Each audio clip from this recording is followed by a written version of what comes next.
Now, I'm not one to gossip, but I will bring you the tea. Welcome to Chronicle Speaks. Please, I don't have any time for any gossip now. Eh? Yes. Look at you. There was a press conference today held by Tony Buzzbee, and the information we heard, if it's true, things are not looking good for Diddy. Take a listen to this.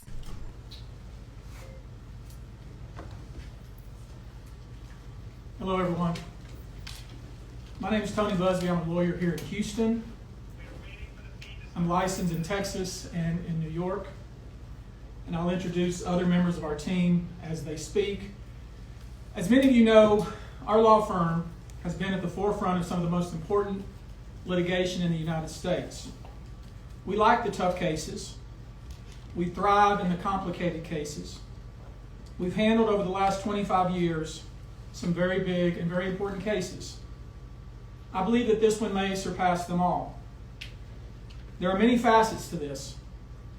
The conduct we will describe today occurred over more than 20 years. There are many people and many entities involved. And we're going to follow this evidence wherever it takes us. We will find the silent accomplices. We will expose the enablers who enabled this conduct behind closed doors. We will pursue this matter no matter who the evidence implicates. These brave victims who have stepped forward deserve nothing less.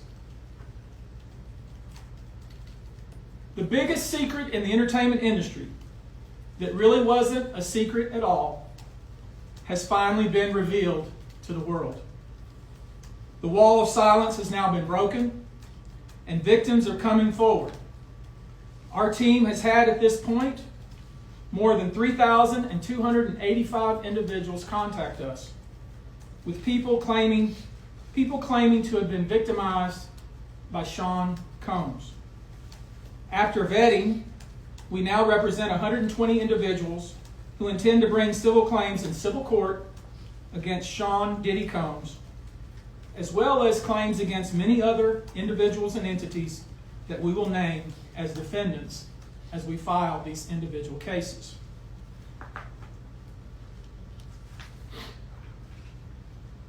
And you should know, to the extent the clients feel comfortable, we also intend to make these individuals available to the authorities, specifically to the FBI. And you should also know a few of them have already been spoken to by the FBI. Now, before we discuss the nature of the claims and claimants themselves, let me comment on the large volume of calls we have received since our first announcement. Even before the indictment of Sean Combs, we had received a small volume of calls and had screened a handful of cases. After the indictment of Sean Combs and the announcement that we were pursuing these claims, the floodgates opened. People who wouldn't otherwise, for a variety of reasons, are now stepping forward to make their voices heard and to pursue justice. But no, most of these people are scared. They fear backlash in their communities. They fear backlash in their own families. They are afraid of retaliation from the perpetrators and their associates. They are rightly afraid for their own personal safety. I expect that through this process, many powerful people will be exposed. Many dirty secrets will be revealed. We know what we are potentially up against. And as is always the case in situations like this, when a celebrity is involved, people can be downright mean and nasty. You would be shocked at the length fans will go, no matter the evidence to the contrary, to defend celebrities they love. I mean, there's a reason for this word fans. They're fanatics. I've personally already been threatened multiple times on social media. And when I agreed to pursue this, I expected as much. This isn't my first rodeo. But victims who step forward to have their voices heard should not be subjected to that kind of conduct. They should not be targeted. I want to say this, and I want to be clear about it. Although we are vetting each call as stringently as we can, I always start with a mindset that I believe victims. I believe victims because I understand the tremendous courage it takes to step forward. So if you're watching this, please hear me. If you're out there and you have been victimized, you are not alone. There is a great strength in numbers. You can seek redress. You can obtain justice. We can help you, and we will help you. That being said, as stated, we are vetting every call that we receive. We've had to turn away some. For each, we ask for corroboration. For each, we ask for the identity of witnesses. We also have collected pictures, videos, texts. We check venues. We check dates. We want to corroborate that the claims being made have legitimacy and merit. We have on staff now a former detective from the Major Offenders Unit of Houston Police Department who is helping us vet each claim. We're using our common sense. We're being stringent because, as I said, these are not easy cases. They're very tough. The process is hard, and in some cases, the process is very lengthy. These cases are hard to prove. Many times it's the victim's word against the alleged perpetrator. Each of these victims will no doubt be publicly attacked by the alleged perpetrators, and in some cases, the general public. The feckless and cowardly keyboard warriors love to attack. We know what we're up against. We did not enter this fray blindly. I wish it was my last such fray. I wish this type of behavior wasn't so pervasive. But it is what it is, so we will press on. As I said, our law firms have been retained by 120 individuals at this point to pursue cases in civil court against Sean Diddy Combs. You should know, in this group, it is evenly divided between males and females. There are 60 males and 60 females who have joined us to pursue these claims as plaintiffs. In this group, 62% identify as African American, 30% are white, and the remainder are Hispanic or Asian. The victims are from more than 25 states.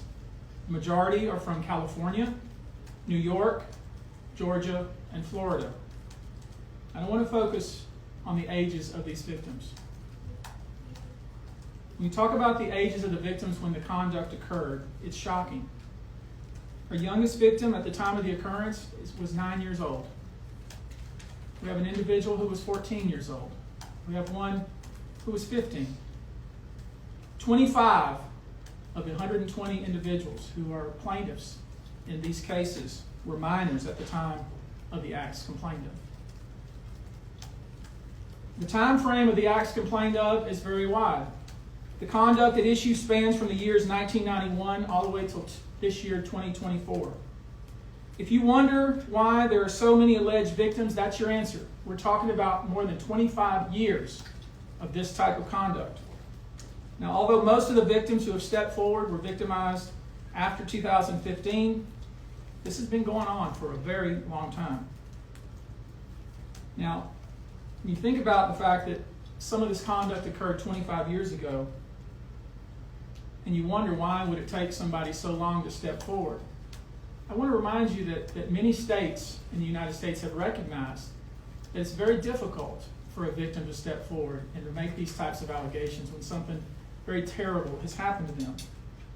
I'll use New York, the state of New York, as an example. The state of New York has specific statutes in place that revive claims that are even claims that would typically be not able to be brought, that revive such claims, and they can be brought even 25 to 30 years later. Because there's a recognition there in New York and California and other states that it's very difficult for a victim to come forward. And I would respectfully suggest the only reason many of these people are coming forward because they see other victims coming forward. And it gives them some comfort that, hey, I won't be the only one. And I expect more victims will come forward. You know, there's an old saying that says, a lie has great speed, but truth has endurance.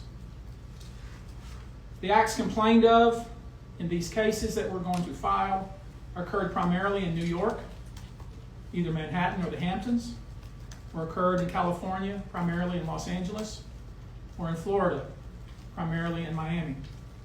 Most of these events and incidents occurred at parties, typically after parties, or album release parties, New Year's Eve parties, 4th of July parties, something they call the puppy party, the all-white party, although several of these events occurred at auditions. Many times, especially young people wanting to break into the industry, were coerced into this type of conduct in the promise of being made a star, or in the promise of having Sean Combs listen to their tape, or even let them read for Sean Combs. You should know that some of this behavior occurred at well-known venues in New York City. Some of this behavior occurred at private residences of people that we all know. Some of this behavior occurred at hotels that we're all familiar with. You should know that more than 55% of the victims filed reported this conduct to either the authorities, that is the police, or to hospitals. We're in the process of collecting with our team assistants medical records, reports that were made to the authorities, and I've already said that some of the individuals in this group did in fact talk to the FBI. You should know that several of the individuals, and when I say several, I mean many, who did in fact seek medical treatment were drug tested, and drugs were found in their system, weird drugs that you probably never heard of. One in particular that continues to pop up is a drug called xylazine, or trank, which based on our research is known as a horse tranquilizer. Now, there's been a lot of reports that we're filing a class action. This is not a class action. Class action is when one or two people file a case on behalf of a group of people. That's not this. These cases will be individual cases. Each case will live and die on its own merit. These cases will be filed individually, one plaintiff against whoever the defendants were involved in the case. Each case may be filed in one venue like California, another case may be filed in New York. One case may sue just Sean Combs, but multiple other people. One case may sue a range of people. I would expect most, though, to be filed, as I said, in New York and Los Angeles. Now, I know this. Many of you came here thinking or hoping, or perhaps believing, that I may start naming names. Well, that day will come, but it won't be today. The day will come when we will name names other than Sean Combs, and there's a lot of names. It's a long list already. And of course, I already know who some of these individuals are, but because of the nature of this case, we're going to make damn sure that we're right before we do that. But the names that we're going to name, assuming that our investigators confirm and corroborate what we've been told, are names that will shock you. These are individual cases. There are indeed other perpetrators involved. They will be revealed when that particular individual case is ready to be filed. They already know who they are. And I'm talking here about not just the cowardly but complicit bystanders. That is, those people that we know watched this behavior occur and did nothing. And I'm talking about the people that participated, encouraged it, egged it on. They know who they are. I call them the facilitators of foul play, willing participants in vile conduct. As we identify them, each will be part of this case as defendants. These defendants will not only include individuals, but will also include corporate entities who ultimately profited off of this culture and behavior. I'm looking at banks, pharmaceutical companies, hotels. We know that many of these individuals were paid cash. We know that many of these individuals involved, whether they were the ones being assaulted and abused, or they're witnessing other people being assaulted and abused and then paid and threatened and told to leave. Typically paid 10 grand in cash and told to leave. And then threatened as they were leaving. So in addition to Sean Combs, you should know the defendants in these cases we're going to file will include anyone, of course, who engaged in the assault or exploitation, anyone who participated in such in any way, anyone who encouraged or facilitated this conduct, anyone who was in the room and watched it happen but made no effort to stop it, any venue or venue owner who was aware of what was going on but failed to stop it. Any individual or entity who knew about the conduct and benefited from it but did nothing to report it or stop it. And any individual or entity who covered it up or helped cover it up. These people who know who they are should just come forward now. I would imagine, as we speak here, there are a myriad of people who are very nervous. You can't hide skeletons in the closet forever. I would expect there are many people out there right now who are desperately searching their memories as they delete their texts and data. Now, although these are, in fact, individual cases, there is a common theme, an MO, if you will. Typically, the victim is lured into a situation where he or she is given a drink. Typically, that drink, reported by these victims, is apparently laced with something. Once that drink takes effect, the perpetrators perform all kinds of sexual acts on the victims, many times passing him or her around as other people watch and enjoy the show, and then leave the victim ashamed, confused, injured, and wondering what happened. When the victim reaches out, he or she is told not to say anything. Sometimes there are threats of physical violence or financial repercussions or bodily harm. The claims we intend to bring will include the following: violent sexual assault or rape, sexual abuse, facilitated sex with a controlled substance, false imprisonment, compelling prostitution, sexual misconduct, dissemination of video recordings, false imprisonment, sexual abuse of minors.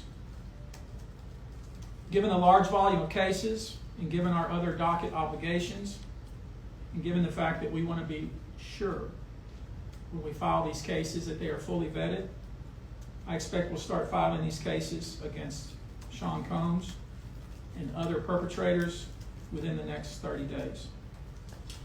Now, it's rare, sexual abuse, sexual exploitation, this type of activity is pervasive in our society, and it's rare we get a chance where we can really focus on this as a country and really focus on this about how pervasive this is and what we as collectively can do about it. So I thought I'd take this opportunity before I go into some of the individual cases and talk about some of the individual claims being made and so you'll get a sense of what this 120 people group looks like individually. I want to bring forward Carrie Paul. She's a national victim advocate who helps victims who have been victimized by this type of conduct. And she has some important words, and I hope you'll pay close attention. I think it's important that you hear from her.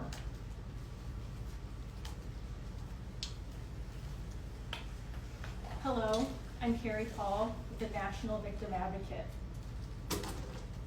It's not easy for any survivor to come forward. Our culture doesn't believe survivors. It blames and questions them.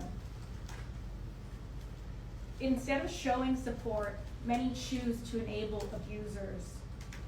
The media runs stories asking why it took so long for survivors to come forward, instead of asking what barriers exist.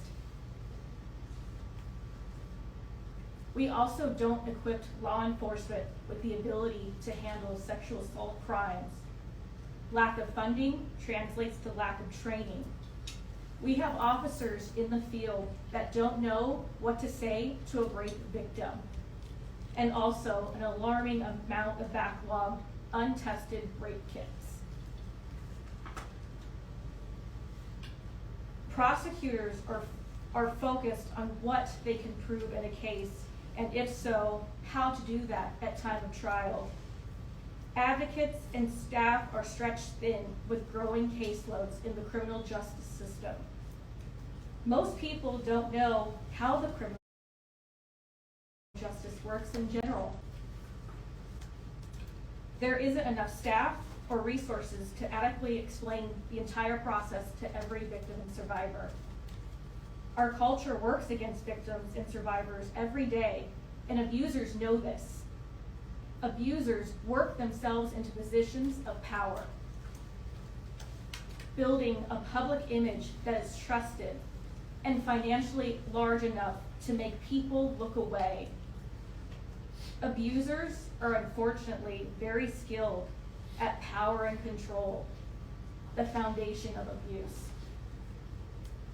They seek victims who are vulnerable, such as children, their employees, and their intimate partners, all who see a different version than the public does, all who rely on the abuser in some way. And for those that do come forward and aren't believed, face questions like, are you sure it happened that way? Were you drinking? What were you wearing? All of this creates an environment that enables abusers to continue abusing them and future victims. To the survivors that have come forward despite not being believed at some point in time, your courage is like nothing we have seen before. We thank you for coming forward for yourself and all survivors. And lastly, I want all survivors that are watching this to know we believe you and we support you. Thank you.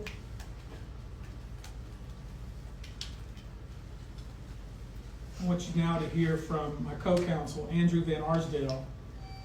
We've created a sexual abuse hotline.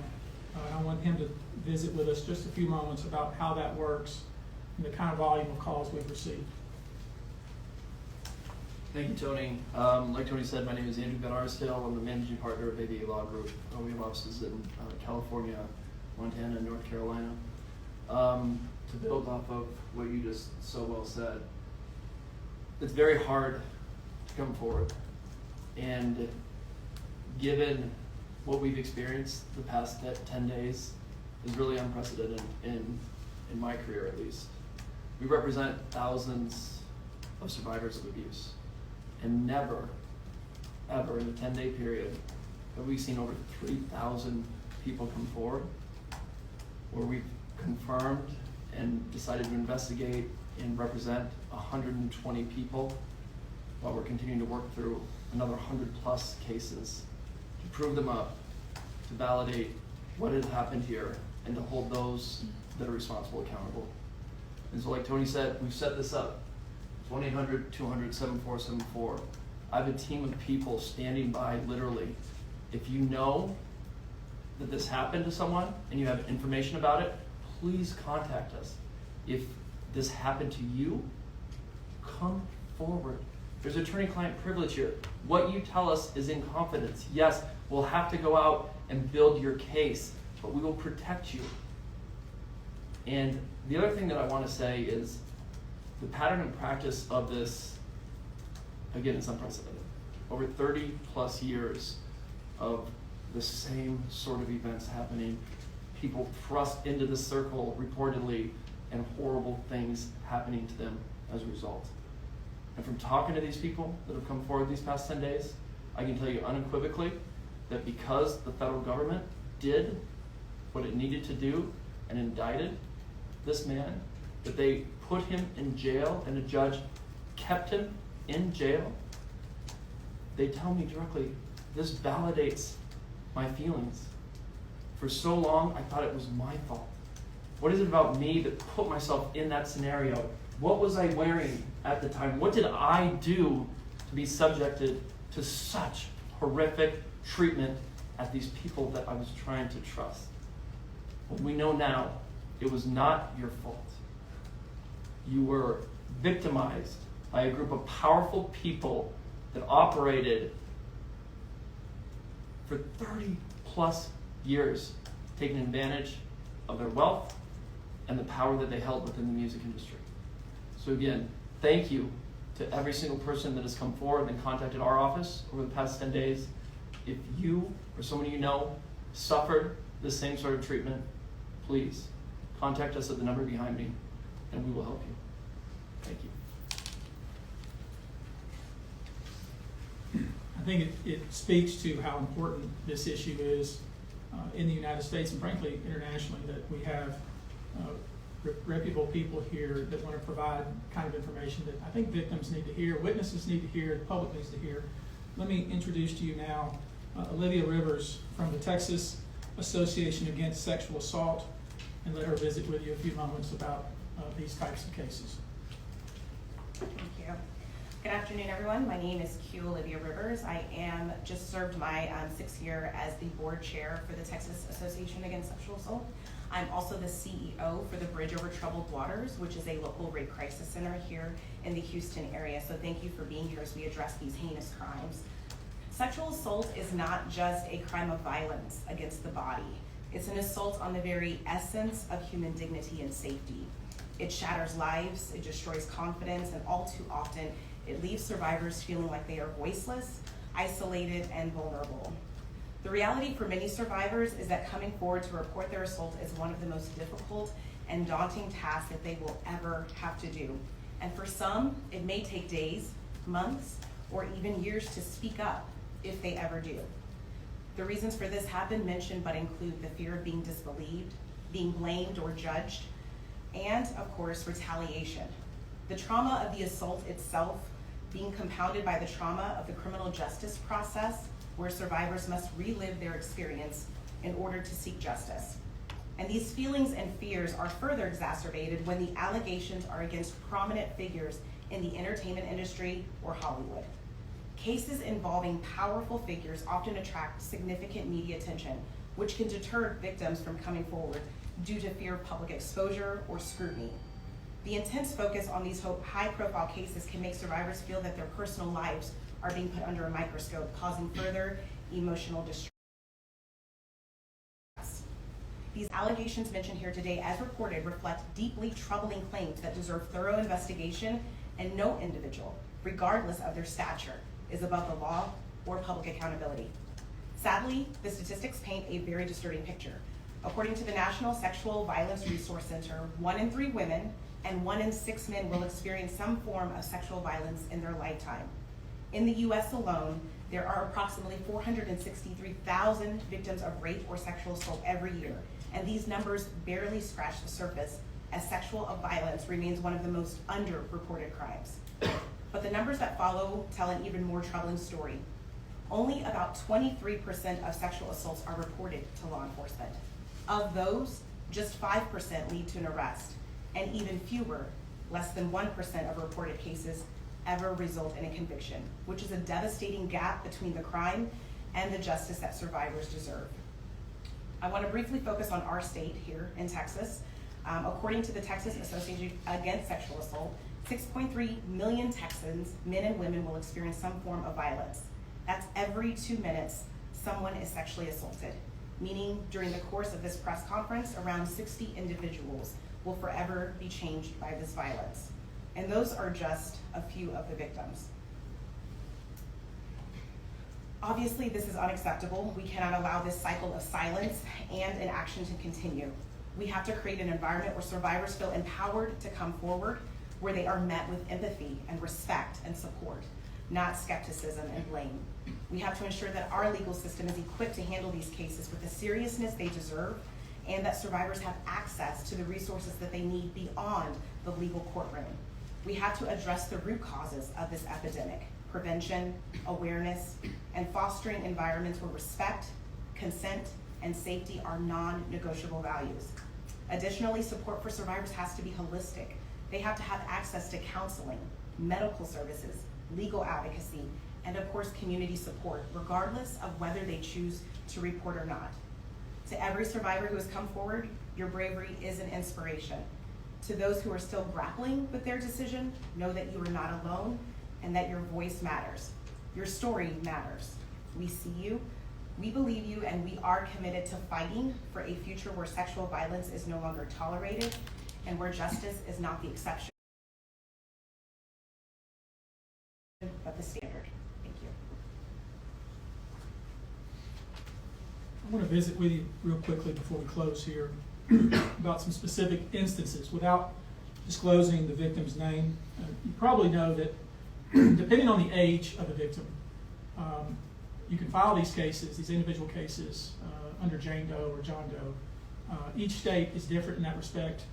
Typically, there is a balancing test, like the public's right to know the name of the victim and plaintiff versus the confidentiality and the safety of the plaintiff. So we'll have to struggle with that with each one of these cases. Our intention, of course, is to, like we always do, file these cases under a pseudonym until the court tells us otherwise. But let me share with you a few, just kind of give you a sense of the kind of cases and the kind of instances that people are calling and reporting that we are trying to corroborate, vet, and these are the ones that we've already corroborated, vetted, and collected evidence on. One individual who was 22 years at the time she was assaulted said that the typical MO at one of these parties that have been widely discussed in the press was that when you were handed a drink, and now we know that the drink is laced with something, if you refused to drink it, you were kicked out of the party. Now, let that sink in for a minute. I mean, the admission to this party was that you had to drink the chosen drink that was handed to you. And now we know that in most cases, I would say 90% of the cases, these individuals were drugged with some sort of drug. That was kind of the MO. Another instance, this individual who was 9 years old at the time was taken to an audition in New York City with Bad Boy Records. Other boys were there to audition as well. All of them were trying to land a record deal. All of them were minors. This individual was sexually abused, allegedly by Sean Combs and several other people at the studio in the promise to both his parents and to him himself of getting a record deal. Another instance, another minor, told allegedly by Sean Combs that he would make him a star, but needed to visit with him in private about it, away from his parents. Once they were in a private area, allegedly Mr. Combs made the victim perform oral sex upon him. Another incident, an individual 15 years old at the time, flown to New York City to attend a party, was drugged, and then taken into a private room, allegedly in the presence of Mr. Combs, where this female individual, minor, was raped, and then other individuals took turns raping her. Another individual, 26, at the time of the occurrence, was picked up allegedly by Mr. Combs and several other people in a black SUV from the airport, was given one drink in the SUV, and then literally woke up the next day not knowing what had happened, but with pain and damage to both her vagina and her anus, where she then went to the hospital. She was missing her underwear and her shoes. Another instance, an individual, this time not a minor, attended a group dinner, allegedly with Sean Combs in Miami. She wasn't drinking because she was pregnant, but whatever she drank at the table, apparently, at least according to her, was laced with something. She blacked out, and she woke up in the same bed, again allegedly, with Mr. Combs in his mansion in Miami. Her vagina and her anus were torn and sore. And I could go on. I mean, literally, you're sensing a theme here. It's the same theme, and it all involves some sort of drug. One instance, an individual who was 20 years old at the time was asked to attend, just saw her on the street, asked to attend a party in a hotel. She was flattered, went to the party, was given one drink and doesn't remember anything else. Ultimately,